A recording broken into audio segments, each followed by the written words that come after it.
কেউ যদি আপনাকে মিথ্যা কথা বলে তাহলে সেটি কিভাবে আইডেন্টিফাই করবেন? সহজ একটি সাইকোলজিক্যাল ট্রিক্স যেটি যেটি আসলে জানলে উম খুব সহজে আপনি আইডেন্টিফাই করতে পারেন যে এই ব্যক্তি মিথ্যা কথা বলতেছে।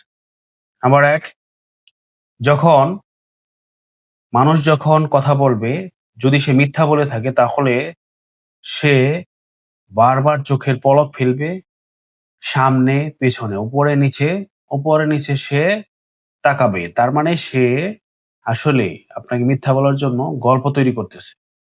নাম্বার ২, একটা সহজ ছোট্ট প্রশ্নের উত্তরে যারা মিথ্যা বলে তারা অনেক বেশি এক্সপ্লেনেশন দাঁড় করায়। দেখবেন আপনি একটা সহজ, সুন্দর, ছোট্ট একটা কোয়েশ্চেন করছেন, সেটি বলতে গিয়ে সে অনেক বেশি বলে ফেলতেছে। অনেক বেশি এক্সপ্লেন করতে যাচ্ছে। নাম্বার ৩, যখন মানুষ মিথ্যা কথা বলে তখন সাইকোলজিক্যালি সে তার মুখ, নাক অথবা কান এদিকে স্পর্শ করে থাকে। এটি একটি সাইকোলজিক্যাল ব্যাখ্যা। আপনি এটি ট্রাই করে দেখতে পারেন এবং এটি যে সবসময় সঠিক হবে তা না, বাট মেক্সিমাম ক্ষেত্রেই এই উপায়েই আপনি ধরতে পারবেন যে কে আপনার সাথে মিথ্যা কথা বলতেছে। ভিডিওটি ভালো লাগলে সবাইকে শেয়ার করে দিবেন। ধন্যবাদ সবাইকে।